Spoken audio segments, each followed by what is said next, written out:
أعوذ بالله من الشيطان الرجيم بسم الله الرحمن الرحيم الحمد لله رب العالمين الصلاة والسلام على أشرف الأنبياء والمرسلين خاتم النبيين بالقاسم محمد وأهل بيته الطيبين الطاهرين المعصومين الذين أذهب الله عنهم الرجس وطهرهم تطهيرا. أما بعد، فقد قال الله تبارك وتعالى وقوله الحق وهو أصدق القائلين بسم الله الرحمن الرحيم ولتكن منكم أمة يدعون إلى الخير ويأمرون بالمعروف وينهون عن المنكر وأولئك هم المفلحون. صدق الله العلي العظيم. Assalamu alaikum wa rahmatullahi wa barakatuhu. Tonight I recited this verse from Surah Al-Imran, which is ayat number 104. There's some interesting verses in this portion of Surah Al-Imran, starting from ayat number 102, and then ayat number 103, and then this ayat, which is ayat number 104, and going all the way up to ayat number 111. I would urge, if you get a chance, to go ahead and read these ayat. I'll just highlight and bring your attention to what is being said in it. Number 102 begins by speaking to those who are the believers. Ya ayyuhalladhina amanu ittaqullah haqqa tuqatihi wa la tamutunna illa wa antum muslimun. O those who believe, fear Allah, and haqqa tuqatihi, the way He deserves to be feared, and wa la tamutunna, and do not leave this world, illa wa antum muslimun, unless you are submissive to the commands of Allah subhanahu wa ta'ala. This concept of submission has appeared on numerous occasions in Quran. For example, when we read ayah number 83 of the same surah, we also find when Allah subhanahu wa ta'ala said, وَمَنْ يَبْتَغِي غَيْرَ الْإِسْلَامِ دِينًا فَلَنْ يُقْبَلَ مِنْهُ وَهُوَ فِي الْآخِرَةِ مِنَ الْخَاسِرِينَ. That the concept of the one who adheres to a religion other than Islam, it will not be accepted from them. And on the day of judgment, these people will be considered as khasireen, those who are the true losers. Allah subhanahu wa ta'ala, on the other hand, also highlights the fact that in the Dina, in the Lahil Islam, that indeed the religion which Allah officially recognizes is the religion of Islam. Now, Islam, in a sense, that it is complementing the previous divine scriptures and the previously divine sent religions, that namely Christianity and Judaism. And then it moves forward by saying, when all of the favors are completed, that al-yawma akmaltu lakum dinakum wa atmamtu alaykum ni'mati wa raditu lakum al-islam dina, that I have been satisfied with this religion of Islam for you. So the religion which is at the satisfaction level of satisfaction and razayat of Allah subhanahu wa ta'ala and the Creator is something which has to be adopted. So that's why if you put together all of these 4 or 5 ayat that I recited for you, whether it be this 102 from Al Imran, or whether it be that 83 from Al Imran, or the other ayat in reference to Islam, you can derive a few concepts from it. One concept is that either the word Islam refers to the religion of Islam, the doctrine which the Holy Prophet brought, which has the usul ad-din, which has the furu' ad-din, which has these other obligations that are mentioned, name of the salat and the saum and fast and all those things. Or you can refer to the word Islam as submission, similar to that ayat where Ibrahim and Ismail alayhim as-salatu was-salam, they make this dua that, oh Allah, make us muslimayn lak, make us to be the two Muslims for you. Now, what does that mean, two Muslims? Muslimain is used in a dual sense. It refers to, Mufassirin mentioned, it refers to the concept of being submissive to your commands, and not necessarily the doctrine known as the religion of Islam. Because at that time, the religion of Islam, which came and was brought by the Holy Prophet, does not officially exist. So therefore, but the roots of this religion are already there, because the roots are Abrahamic. And that's why we say that it is only complementing and completing the previous religions, such as Christianity and Judaism. So you could go both ways when this concept comes about, whether it is referring to the religion of Islam as the one which has to be chosen, or it is referring to submission to Allah subhanahu wa ta'ala. Although the word salam or Islam literally means submission to the command of Allah subhanahu wa ta'ala, but the connotation of Islam also means that it is the religion that Allah subhanahu wa ta'ala has sent down upon us. Another thing that Allah mentions in this ayah, which is worth noticing, is that He says, وَلَا تَمُوتُنَّ إِلَّا وَأَنْتُمْ مُسْلِمُونَ, and do not die unless you are Muslim, unless you are submissive. So here we see that concept of death is not in our hands. We don't even know where our death will come upon us, which halat we will be in. Inshallah, aqibat bil khair. We are still steadfast on this religion and submissive to the commands of Allah subhanahu wa ta'ala. But Allah says, وَلَا تَمُوتُنَّ. Yes, if He hadn't said, وَلَا تَمُوتُنَّ إِلَّا وَأَنْتُمْ مُسْلِمُونَ, then it would have been questionable. That when we don't control our life or death, then why is it that Allah subhanahu wa ta'ala is saying, وَلَا تَمُوتُنَّ? No, it is same as when He says on other occasions that, He's giving you the condition that yes, death and life is not in your control, but how you leave this world is in your control. And that's what really matters to Allah subhanahu wa ta'ala, that how you leave this world. And that is, absolutely must, that a person leaves this world in the state that he's submissive to the commands of Allah.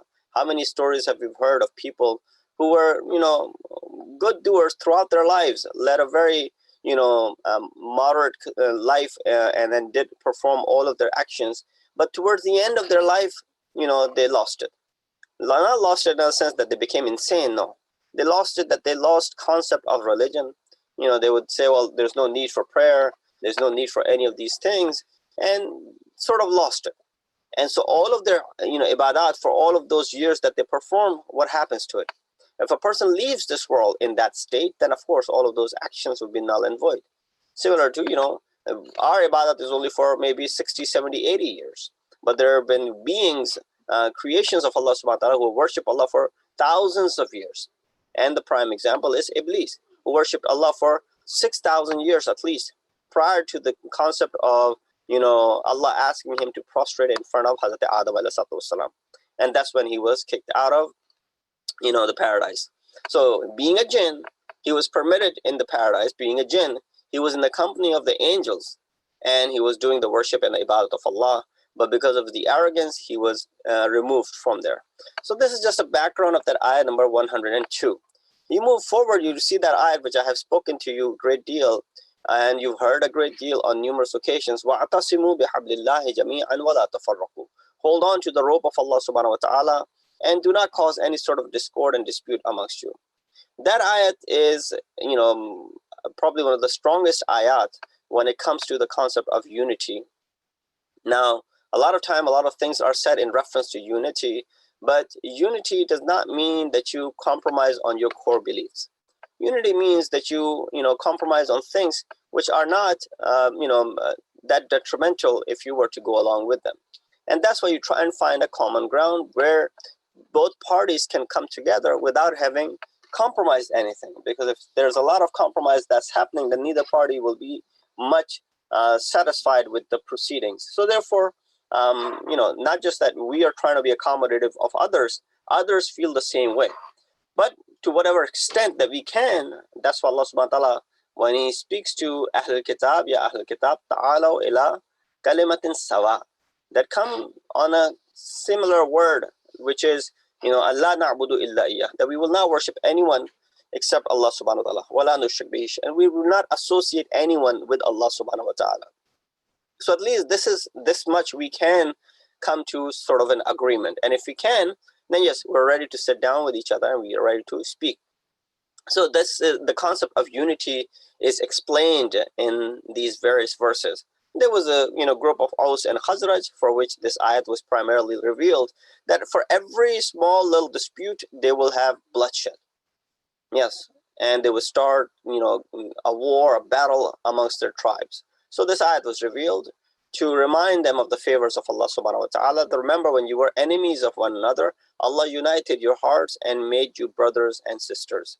So remember the favors of Allah subhanahu wa ta'ala. Twice Allah subhanahu wa ta'ala reminds them of His favors. First, initially, when Prophet joined you, and then at the end as well. So He says, وَاذْكُرُوا نِعْمَةَ اللَّهِ عَلَيْكُمْ. Remember the favors of Allah upon you. إِذْ كُنْتُمْ عَادًا, when you were enemies of one another.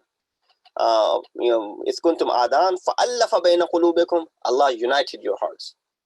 فَأَصْبَحْتُمْ بِنِعْمَتِهِ إِخْوَانًا. He united your hearts, and then you became brothers with the grace and the mercy of Allah subhanahu wa ta'ala. So two favors are being mentioned in this very ayat of Allah subhanahu, in very ayat that Allah subhanahu wa ta'ala is, mentioning that these are clearly favors that He has bestowed upon them.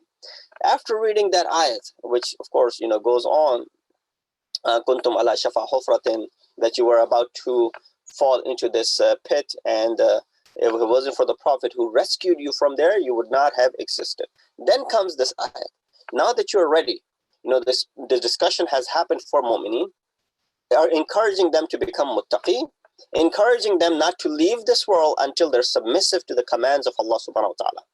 Now all that has happened, now make sure that you're united amongst yourselves.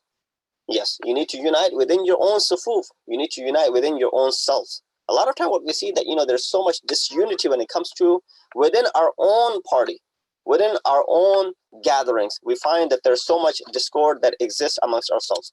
And that is where the issue lies. That, why can't we go ahead and, how can we go ahead and have a dialogue with those who are non-Muslims, those who are, don't follow our sect, when amongst ourselves we find that there's so much discord and disunity? How many different groups have we divided ourselves into? I don't want to name these groups, but unfortunately you've heard these names. Whether this group is the Akhbari, this group is the Usuli, this group is the Maulai, this group is, for example, the Shia Wahhabi. Yes, even Shia Wahhabi. And, this group is this group is that. And they have various categories within the Shia madhab. Well, every single one of them is the follower of Ahlul Bayt alayhi salatu wassalam. We're all azadar of Sayyid al-Shuhada. At least we are. There's so many places, so everything is, similar. Yes, there have been infiltration by the outside forces who have done much, much damage to our own selves, or our lines, as far as our core beliefs are concerned. There's so much tempering that has happened. And that has happened due to lack of knowledge, due to those people getting up on the minbar. You get these, clips every single day. Thanks or no thanks to, social media, that we are exposed to these things. And not a day goes by that you receive a clip of, apparently someone reciting a majlis, I don't want to call them an alim, Shia dhakir, and doing the dhikr of al-bayt along. Just do the dhikr of al-bayt. Why do you have to tamper with the fiqh? And why do you have to tamper with the other masail fiqhi, which you basically don't have any knowledge of? You can just, if you plan on being the dhakir of Sayyid al-Shuhada, dhakir of al-bayt, and you have studied the history, just go ahead and deliver a lecture on basis on the history. But when you start tampering with the fiqhi masail, then that's where the problem lies. That's where you should not, try and force the issue and bring your own understanding to it. So there's so much propaganda that is happening that we have to be very careful as to, a lot of times these things are associated with our madhab. And because we live in the social media era, where if something is said in this basement of ours, the word gets out, right? So that's why wherever this, majlis is being done, whether it's a small remote village in the hearts of, Punjab or Sindh or, in India somewhere, but the word will get out. You have Facebook, you have WhatsApp, and someone was making the video of it, and that video will surface online. And right away, people will have the ability to go ahead and, associate those wrongful beliefs with madhab tashayyu. So there's so much damage that has been done from that aspect that we have to be very, very careful. We don't want to be on the back foot all the time, trying to protect, or rather trying to defend ourselves. We don't need to defend ourselves from such, individuals who are doing maybe something based on their own agendas, based on someone else's agenda, or based on just the fact that they're very naive, gullible, that, just to gain some fame, to condemn the maraji, to condemn those who are the experts in the religion, to speak ill of them, right away you find, that's something which is a popular thing. You will hear that, well, we only follow Imam Ma'soom. I don't need to do the taqleed of Ghair Ma'soom because I want to do the taqleed of Ma'soom. Good. You should do the taqleed of Ma'soom. But if the taqleed was available for you in this day and age, if the Ma'soom was there where you can go visit him and see him and you can gain the Masail fiqhi from him firsthand, then yes, that's the ideal. Nobody should follow anyone other than Ma'soom in the presence of Ma'soom. But guess what? If this Ma'soom himself is giving you the permission to follow those who are well versed in this knowledge and they're experts in this knowledge, then not following them, you're actually disobeying Imam Ma'soom. Imam Ma'soom, when he is the one who's encouraging you, when he is the one who's asking you to go ahead and follow those scholars, and they're not many, those scholars. It says, وَأَمَّا مَنْ كَانَ مِنَ الْفُقَهَاءِ صَاعِنًا لِنَفْسِهِ حَافِظًا لِدِينِهِ مُطِيعًا لِأَمْرِ مَوْلَى مُخَالِفًا لِحَوَى وَمُطِيعًا لِأَمْرِ مَوْلَى. That fuqaha are those who صَاعِنًا لِنَفْسِهِ. They protect their nufus and their nafs and their souls. حَافِظًا لِدِينِهِ. They are the ones who will protect this religion from, any sort of distortion. مُخَالِفًا لِحَوَى. They're the ones who go against their desires. وَمُطِيعًا لِأَمْرِ مَوْلَى. And they are obedient to the amr and the command of their Mawla. فَلِلْعَوَامِ أَن يُقَلِّدُوهُ. If all of these conditions are there, then what is it incumbent upon the people? It is incumbent upon the people to go ahead and do their taqleed. Yes, Imam Ma'soom is giving you that command, that in our absence, of course, if Imam, even you'll find the examples, because Ma'asumeen, when they lived in that era, it wasn't in an era where, the communication was as swift as it is today, as fast as it is today. So therefore, Ma'asumeen had sent many of their students to, for example, our sixth Imam, Imam Ja'far as-Sadiq alayhi salatu wasalam. It was a common practice for him to train the students, and he would send them to different parts of Arabia, far away places, so that Imam remains in the center, and he sends all of these people to different places. Now, Imam used this opportunity to spread the religion so that he doesn't have to be at every place at the same time. So he sends his students to go ahead and convey the message. Now, if someone says, well, I'm not going to listen to you, I'd rather listen to our sixth Imam, the student will respond by saying, for example, Hisham would respond by saying that Imam is the one who has sent me. Imam is the one who has commanded you to listen to me. So Ma'sumin did that in their times as well, that they had these deputies that they would send them, and they would go ahead and convey the message, because Imam could not go around to be, show this miracle. It may be capable of doing it, but it was not practical at that time to be at, every location. It was not practical. Not doubting that Imam cannot do that, but it's not practical for Imam. So he uses this path, the same path that is the path that Allah subhanahu wa ta'ala chose for our guidance. Allah did not need 124,000 prophets. He's not in need of anyone.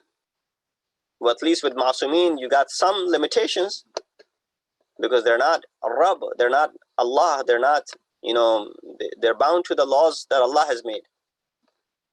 But Allah, there's no limitation whatsoever. La mahdud, infinite. Yet He also chooses the path that He sends one Nabi after another, one Rasul after another. And not just a few hundred, 124,000. So what is the purpose? We could go ahead. The same thing the people would say to the prophets, that I'd rather listen to Allah directly. In the absence of Imam, Imam has given you that permission, that you go ahead and listen to these people who are experts. فَلِلْعَوَامِ أَن يُقَلِّدُوا. There will not be many of them. That's why you can count the maraji on your fingertips. Maybe around the world, in the places, holy places of Najaf, Karbala, and Qom, and Mashhad, and Syria, where the established Islamic seminaries are, in Lebanon, maybe, you can count up to 50 marja taqlid. I'm being very, um, using, a number which is mabni ala, kathir. But it could be less than that. It should be less than that. So that's not a lot compared to the number of people that we have, population that we have. So, you only know, if you were to ask an average Shia, can you name a few maraji? And they'll only name 2 or 3 of them, maximum 4 or 5 of them, because of the popularity. So therefore, it's not like, someone is forcing you to do haram. Rather, this is the path. Someone said, well, I already know how to pray. Why do I need to follow someone? I already know how to fast. Why do I need to follow someone? Yes. If you already know how to fast, if you know how to pray, that's good, because Quran teaches you that. Quran says, Aqim as-salat. Quran says, Kutib alaykum as-siyam. So the fasting and prayer, those ahkam are there. Even in Quran says, as far as Hajj is concerned, the ahkam of Hajj are there. It just, touches upon it. But the laws that are pertaining to each and every single one of these furu'adeen, you're not aware of them. You have a ballpark idea that Fajr, Zohar, Asr, Maghrib, Isha, their timings due to the calculations, you can do all of those things. But every single day, there does not go past a day that I don't get a phone call or a message or an email, asking about nowadays for Ramadan, nowadays regarding the fast. Maulana, can we do this? When can we do that? Can we do this? Is it permissible? Is it not permissible? Because we don't try to use, not that, don't take it in the wrong sense. We don't try to use aql where Allah subhanahu wa ta'ala has already guided us. Yes, aql is one of the means of deriving the laws of Islam, but it's at the 3rd level. The first is Quran. If you can solve your issues through Quran, then you don't have to go anywhere. Then it's the hadith. That too, the hadith, which is, authentic. And if Quran and hadith is solving your issue, then you don't need the 3rd one. And then comes the aql. But of course, you realize the fact that it's not possible to, neglect the intellectual and the aql part of it. It's there. Even in order to derive the laws from Quran and hadith, you need aql. To be able to put things together, you need basic usul of this, of these scripts. And so you'll have to use your aql. That's why these, scholars, the maraji, are super intelligent, and no wonder, when they're even in their late 80s and 90s, they're still hadir dimagh, hadir as far as, having proper sense of what's happening around them, to be able to still give lectures and guide and even teach. Yes. So this is a blessing, to have such leadership in madhab at-tashayyu. You don't find any other, madhab aside from madhab at-tashayyu to have this sort of centralized leadership within Islam. Yes, Christianity, they have the concept of, Pope. But again, to what extent you find the Christian world is religious? You don't find much religiosity in the Christian world. As much as Islam is a very active religion, in a sense that we have daily prayers, daily ibadat and obligations. Therefore, no other religion has you, covered up when it comes to your practices. It's not like, you can be a Muslim and practice only once a week. No. It's a daily practice that you have to have, such in the form of salat.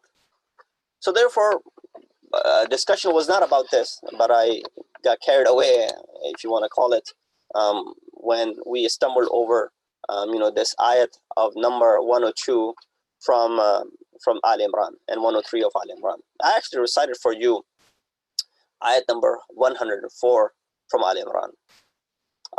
There are so many concepts that are, you say, well, maybe they're not even worth mentioning.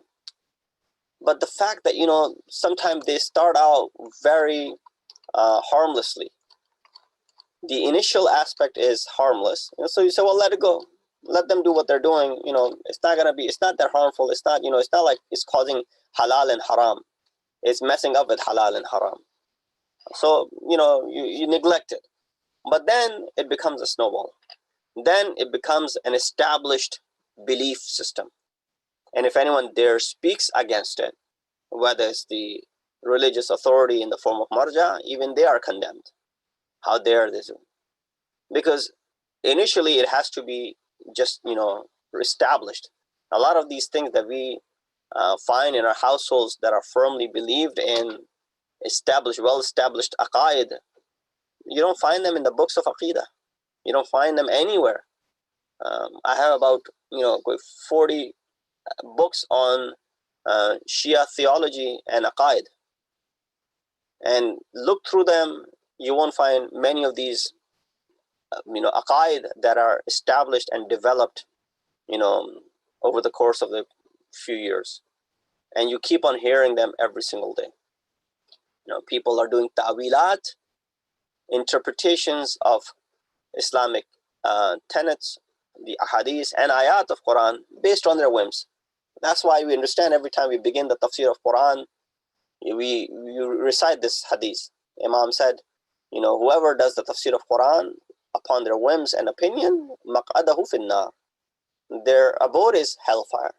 You say, well, why such a harsh punishment for someone who's trying to think through this Quran based on their aql? Are we trying to close the door of aql when it comes to this Quran? I said one thing before. Places where things are obvious, don't try and reinvent the wheels. Therefore, there isn't an ayat in Quran which has not been explained by a masum. And if it's not explained for some reason, let's just hypothetically speaking, Quran, some of its ayat explain other ayat. يُفَسِّرُ بَعْضُهُ بَعْضًا. Some of the ayat go ahead and do the tafsir of other ayat. So it is understood through within this way. So you use your intellect to figure that part out. That what Allah has said about this ayat, and can I find, similarity or the answer within this Quran about, for example, another ayat which seems like maybe a rule which is no longer applicable, maybe it was abrogated. So maybe there's another hukum that is there, for example. So you will be guided, and Quran will guide you when you find these, different verses which are backing each other up. And if it's not, then you'll find that in the kalam of Ma'sumin. So you don't have to reinvent the wheels when it comes to understanding these things. And so, well, according to my opinion, according to my knowledge, according to my this. And there's so many people who are, unfortunately, gaining access to this mimbar, this sacred mimbar. And they're saying things, out of their own whims, just which are not part of the aqaid of Ahle Tashayyu, none whatsoever. So very quickly, I just want to say, well, what are some of those things? Maybe they might be harmful initially, but eventually they become detrimental. One of them, for example, is the concept of nuzul and the concept of zuhur. Now, it might be the case that some of you may have heard of it before, some of you may not have heard of it before. And so, well, it's better that I have not heard of it, so why even get to know this? No, it's good to know, because tomorrow you'll hear about it, and at least you'll have a, knowledge of it prior to even hearing this issue. Or you may have heard of it, but you really didn't care and pay attention to it because it's harmless. Yeah, it begins harmlessly, but it has long-lasting, detrimental, consequences. So these days, there's this linguistic discussion amongst the followers of Ahlul Bayt that some believe that Ma'sumin were not born, rather they appear or descend. Yes, that's where the terminologies zuhur or nuzul come into play. That they don't have birth like ordinary people, and they either descend So therefore the word nuzul of Imam or zuhur of Imam. So sometimes you hear in whenever the births of Masumin comes about, instead of someone saying, you know, Maulude, masalan, Veladate, ba Saadate, Imam Hassan Mushtaba Mubarak, you will hear Zuhure, Imam Hassan Mushtaba Mubarak, for example. So while you would say, well, what difference does it make? You know, you say Zuhur, he appeared. Zuhur literally means to reappear, right? Or to appear. And that's why we make the dua in reference to our Imam of our time, that Allah hasten his zuhur, his reappearance. But you find that, you know, it is being uttered about other Masumin as well. So first thing we need to find out is what is it meant by the people when they say the word zuhur or when they use the word nuzul. They claim that Masumin cannot be born. Yes, it may not have started this way, but it became that as it was well established amongst the people. That they were neither in the sulb of the ancestors, nor have they been inside the wombs of their mothers. They believe that Masumin directly descend from the heavens to the earth and don't require physical birth. Now, nobody can really prove that, but we can disprove that because there's so much already mentioned in the books of history as far as the wiladat of Imams and Masumin is concerned. There's no, again, as I said, there's no proof to their claim from tradition, let alone Quran. Although one verse of Quran hints towards that. But again, it's because of their lack of understanding of the ayat of Quran that they associate that with Masumin. So the ayat which says, you know, discussion about the nuzul of a nur, that Allah subhanahu wa ta'ala sent down the nur for their guidance. And we recited that ayat in the nights when we were discussing nur. If you remember, you know, we discussed the concept of nur for about 3 or 4 nights. So we recited that ayat where Allah subhanahu wa ta'ala says that He sent down this Quran and this nur along with this Quran. So the way Quran descended, this nur also descends. So this is where the concept starts to develop.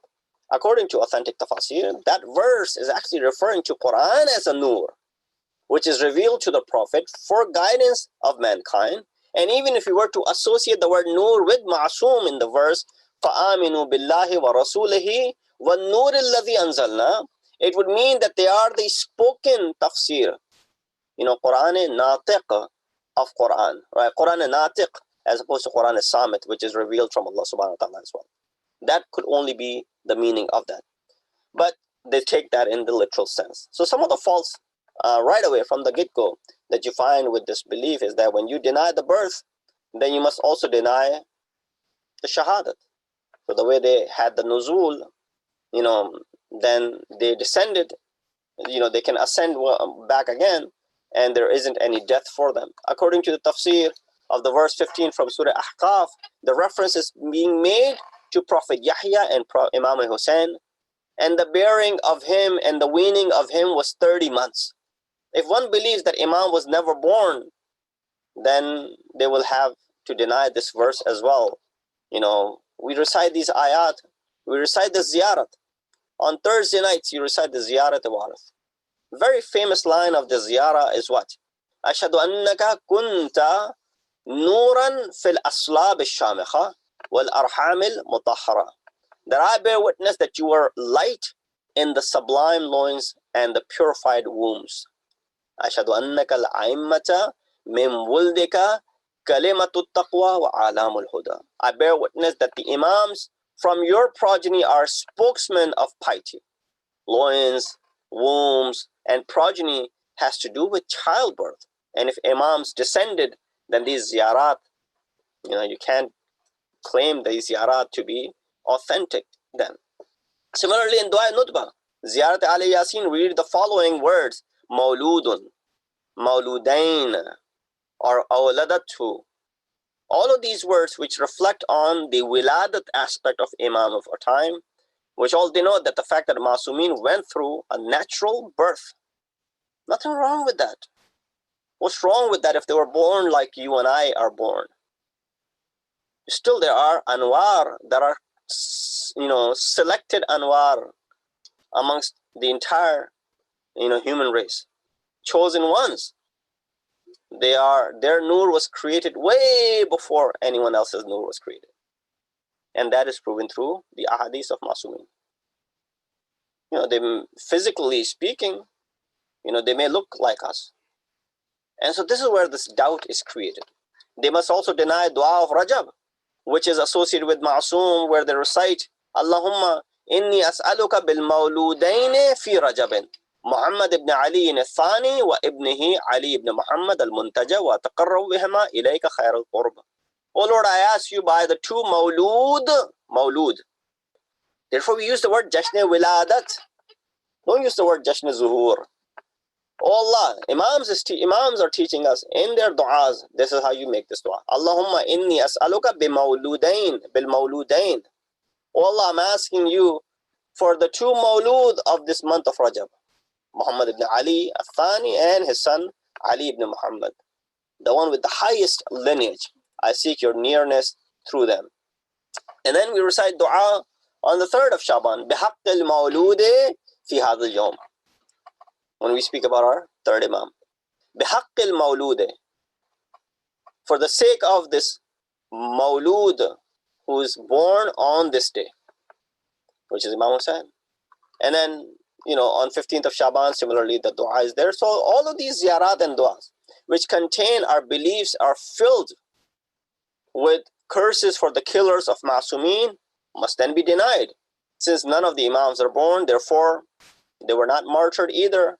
Why do we send la'nat on their killers? No. That's part of our aqidah. Tawalla and tabarra. Tawalli and tabarri. You have the wilayat and the love for Ahlul Bayt, and you have, this tabarri for the enemies of Ahlul Bayt. Those are, strongholds as far as our aqaid are concerned. So when Imams are not born, where did the Sadat come from? How did the progeny continue? Did all the Sadat have their own zuhur? So everyone who is a Sayyid now, they're also doing zuhur, for example. There is no birth for them. All of these narrations about Imam Ali, Bibi Fatima, Imam Mahdi alayhi salatu wasalam, speaking from their wombs, communicating with their mothers. Right? Janab Sayyida used to console Bibi Khadija salamullah alayha.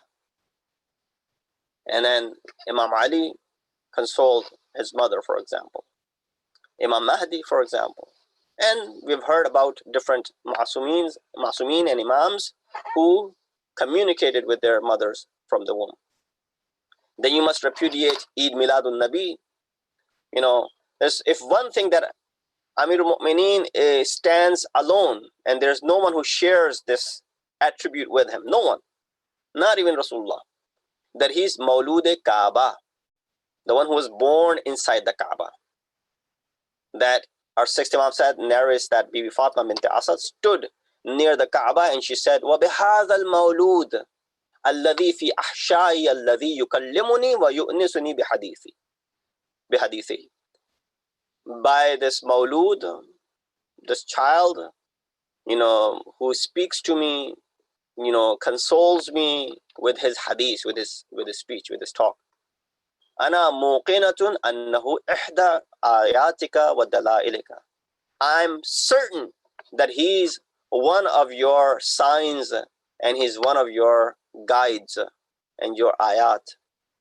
And that's that way, لما يسرت علي ولادتي, that it made the process of this childbirth, easy for me. So Janab Fatima bint Asad is speaking about Amir al-Mu'mineen, that it made the childbirth easy for her because of how he spoke to her. So all of these, all the Shia scholars believe that the wiladat of Imam Mahdi also took place on the 15th of Shaban. Wiladat took place. Because look, there's an entire chapter in Al-Kafi, Babu Mawalid al-A'imma, the section of the births of Imams. This shows that throughout the history, the word birth has been used for the Imams. Only now some are using the word zuhure, purnure, fula imam, or nuzul for the first time. Maybe they don't mean any of the above what I just said. Maybe they don't mean any of the above, which I just mentioned to you. But they're using the word nuzul and they're using the word zuhur randomly, but intend birth by it. It is possible that they intend the actual birth by it, and they don't really mean any of these things what I just mentioned for you. But even then, why even create these sort of doubts, which then later on could be used against us? We ask Allah subhanahu wa ta'ala that He gives us the tawfiq and ability to, have the ability to follow the commands of Masumin alayhi salatu wasalam. We ask Allah subhanahu wa ta'ala to give us the tawfiq that we remain steadfast and muqallideen of our maraja. And if you don't want to do a taqleed, then become a marja yourself so that people will be following you then. We ask Allah subhanahu wa ta'ala to hasten the zuhur of our awaited Imam and make us amongst the helpers and the soldiers of Imam. Wa akhir da'wana alhamdulillahi rabbil alameen. Going away, inshallah, we will recite this dua together. Bismillah ar-Rahman ar-Rahim. Allahumma adkhil ala ahli al-qubur as-surur. Allahumma aghni kulla faqir. Allahumma ashbi kulla ja'i. Allahumma aksu kulla uryan. Allahumma aghzitayn kulla madin. اللهم فرج عن كل مكروب اللهم رد كل غريب اللهم فك كل أسير اللهم أصلح كل فاسد من أمور المسلمين اللهم اشف كل مريض اللهم اشف كل مريض اللهم اشف كل مريض اللهم صد فقرنا بغناك اللهم غير سوء حالنا بحسن حالك اللهم اغز عنا الدين وأغننا من الفقر إنك على كل شيء قدير اللهم صل على محمد وآل محمد وعجل فرجهم. Thank you very much for joining us tonight. Inshallah, tomorrow night the program will start at 7 p.m. with the group recitation of Quran. Inshallah, followed by that brief tafsir of the juz that we will recite tomorrow night. And then when we go to break, we will resume our program at 9:15. Inshallah, tomorrow program will be moved up to 9:15. First, of course, we'll have dua iftitah, followed by the speech. And then from Tuesday, we will have the majalis commemorating the shahadat of Amir al-Mu'mineen Ali ibn Abi Talib alayhi salatu wasalam. Inshallah, until tomorrow, take care of yourself. Assalamu alaikum wa rahmatullahi wa barakatuh.